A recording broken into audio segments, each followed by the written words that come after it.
오늘 하늘문 말씀은 욥기 31장 13절부터 15절 말씀입니다. 만일 남종이나 여종이 나와 더불어 쟁론할 때에 내가 그의 권리를 저버렸다면 하나님이 일어나실 때에 내가 어떻게 하겠느냐? 하나님이 심판하실 때에 내가 무엇이라 대답하겠느냐? 나를 태 속에서 만드신 이가 그도 만들지 아니하셨느냐? 우리를 뱃속에 지으신 이가 한 분이 아니시냐? 중국에서 잠깐 인터넷 패스터로 사역을 시작하면서 중국 공안, 그러니까 중국 경찰을 만났습니다. 제가 만난 그 중국 경찰은 북경에 있던 제법 큰, 제 기억에 700명 넘는 한인교회를 문을 닫았던 한인 사회에서는 나름 악명이 높았던 경찰 중에 한 명입니다.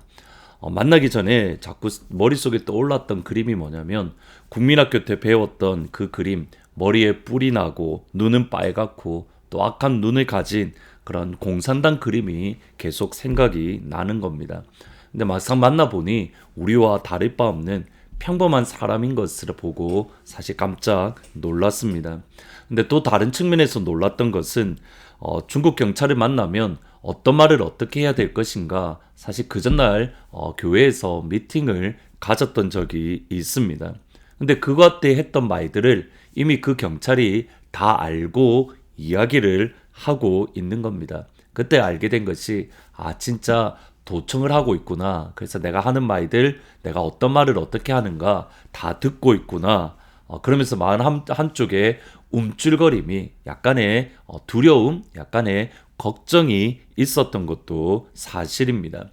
이후에 기독교 뉴스를 보면서 정말 중국에서 사역하는 것이 쉽지 않구나라는 생각을 했던 적이 있는데, 길거리에 있는 CCTV, 그러니까 중국에 있는 길거리에 있는 CCTV를 통해서 그 사람의 얼굴이 잡히면 그 사람의 이름과 직업과 어디에 사는지 그런 개인 연락처가, 정보가 모두 동시에 자동으로 체크되는 그런 시스템이 보았습니다.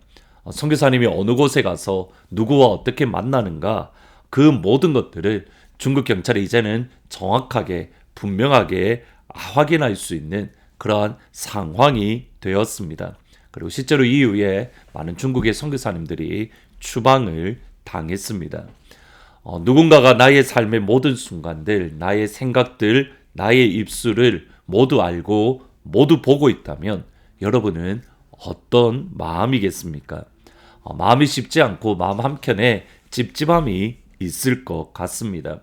그런데 지금 욥의 모습을 보면 그러한 상황 가운데서도 하나님 앞에 믿음의 고백을 하는 것을 보게 됩니다. 먼저 욥은 자신은 하나님을 어떻게 섬겼고 또 하나님을 어떻게 사랑하고 하나님을 어떻게 예배했는가, 오늘 본문 31장에 구체적으로 또는 자세하게 기록합니다. 여기에서 신앙의 중요한 한 부분, 한 축이 드러납니다. 31장의 내용을 보시면 욥이 하나님을 어떻게 섬기고 하나님을 어떻게 예배하고 하나님을 어떻게 찬양하고 내가 어떻게 제사를 드렸는가, 여기에 대한 내용이 나오지 않습니다. 대신에 욥이 어떻게 살았는가, 욥의 삶에 대한 내용으로 가득합니다. 예를 들어서 오늘 본문 13절 14절에 보면 이렇게 말합니다. 만일 남종이나 여종이 나와 더불어 쟁론할 때에 내가 그의 권리를 저버렸다면 하나님이 일어나실 때에 내가 어떻게 하겠느냐? 하나님이 심판하실 때에 내가 무엇이라 대답하겠느냐? 욥이 살아가던 시대는 아브라함과 비슷한 대략 한 BC 1800년 또는 BC 2000년 이전 시대입니다. 당연히 이 시대에 인권이라는 개념은 아예 없습니다. 주인과 종의 관계를 생각해 보면 주인이 종을 사람이 아닌 재산으로 취급하던 시대입니다. 종을 학대하고 그리고 죽인다 한들 그것이 잘못되었다, 그것이 죄다, 그것으로 인해서 감옥에 간다 생각되지도 않았고 그것이 주인의 당연한 권리라고 인정하던 시대입니다. 그때의 욥은 남종과 여종과 더불어 어떠한 문제, 이슈가 생겼을 때에 노예의 권리, 하인의 권리를 인정하고 받아주고 그들을 존중했습니다. 이유는 뭐냐면 하나님 때문입니다. 하나님이 일어나실 때에 하나님이 심판하실 때가 있음을 알았고 그의 집에 있는 노예들에게, 그의 집에 있는 종들에게 그들을 인정하고 그들의 권리를 존중해주고 그들을 보살펴 주었습니다. 조금 더 구체적인 이유가 15절에 나옵니다. 나를 태 속에서 만드신 이가 그도 만들지 아니하셨느냐? 우리를 뱃속에 지으신 이가 한 분이 아니시냐? 하나님이 나도 창조하셨고 노예도 창조하셨고, 하나님이 나도 존귀하게 만드셨고 노예도 존귀하게 만드셨고, 같은 한 분 하나님을 섬기고 같은 한 분 하나님을 아버지로 고백하며 우리가 한 가족이고 한 식구임을, 우리의 신분 차이와 상관없이, 종과 노예의 그런 신분 차이와 상관없이 창조주 하나님을 아버지로 섬긴다, 공통점을 인정하기 때문입니다. 하나님께서 나의 아버지이고 하나님께서 나의 주인임을 인정하기 때문에, 여러분, 욥의 믿음이 드러난 곳은 다른 곳이 아닌 그의 직장입니다. 욥의 신앙이 드러난 곳은 그의 가정이고, 욥의 신앙이 드러난 곳은 그가 배우는 학교였습니다. 욥의 믿음이 드러난 곳은 그가 속해 있는 공동체입니다. 정확하게 에베소서의 말씀과 같습니다. 에베소서에서 바울은 성령의 충만함을 받으라 명령과 더불어서 이어지는 말씀이 삶의 구체적인 현장, 가족과 가정과 직장에서, 사회생활에서 어떻게 성령 충만함이 드러날 것인가 구체적으로 이야기를 합니다. 우리의 믿음이 드러나는 곳은 우리가 살아가는 그 자리, 우리 삶의 현장입니다. 네, 여러분, 이 말을 오해하시면 안 됩니다. 우리의 믿음이 구체적으로 드러나는 곳이 우리의 삶이기에 주일 예배가 중요하지 않다, 찬양이 중요하지 않다, 하늘문 시간, 수요 예배, 금요 기도의 시간이 중요하지 않다, 아닙니다. 욥기 1장을 보면 욥은 누구보다도 예배를 소중하게 여겼습니다. 예배를 자녀들에게 가르쳤습니다. 철저하게 예배 드릴 것을 자녀들에게도 가르쳤고, 실제로 욥 스스로도 예배를 그렇게 드렸습니다. 주일 예배의 모습이 확장되는 것이 삶의 구체적인 자리입니다. 하늘문 시간이 구체적으로 적용되는 자리가 삶의 자리입니다. 수요 예배와 금요 기도회가 구체적으로 드러나는 곳이 삶의 현장입니다. 주일 예배를 소요를 하는데 삶의 예배를 온전히 드린다? 그럴 수 없습니다.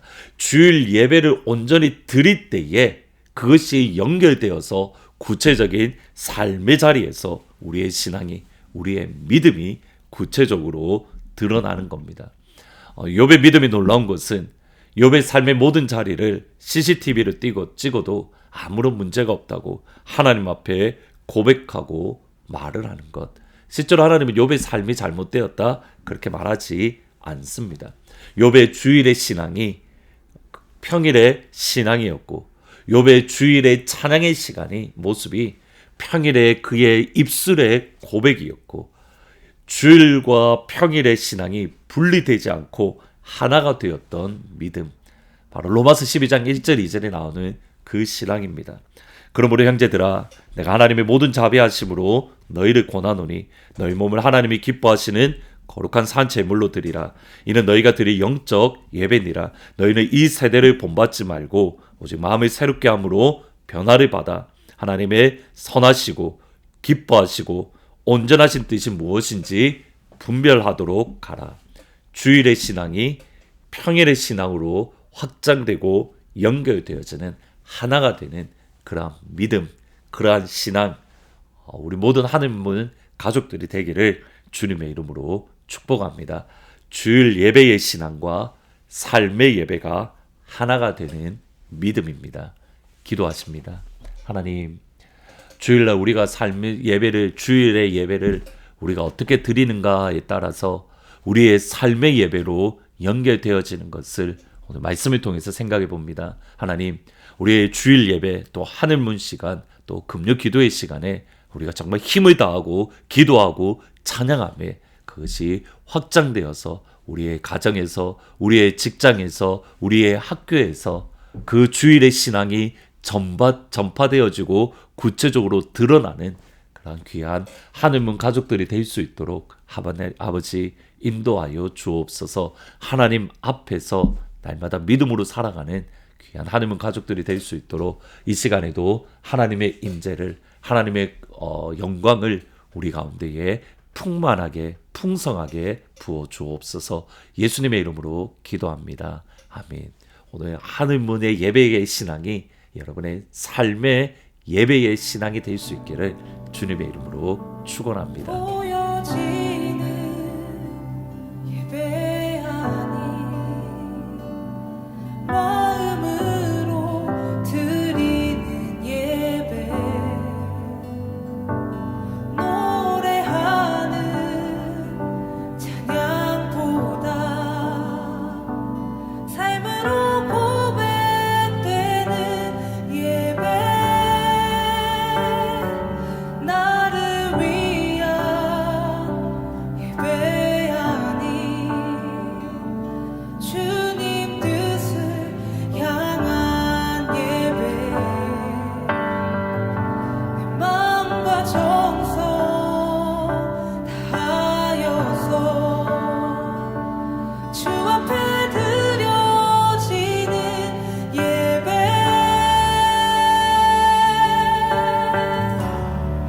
주 앞에 엎드려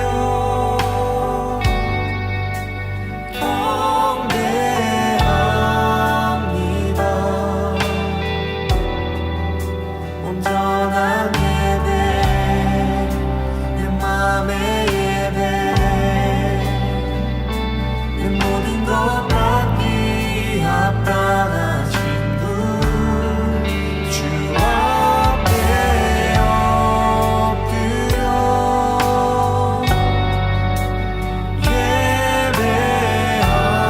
예배합니다.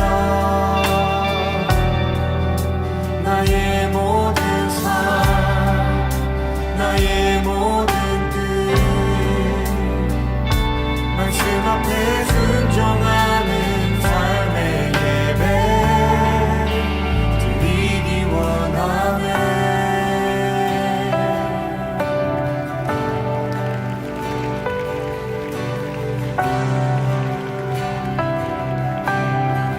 나를 위한 예배 아닌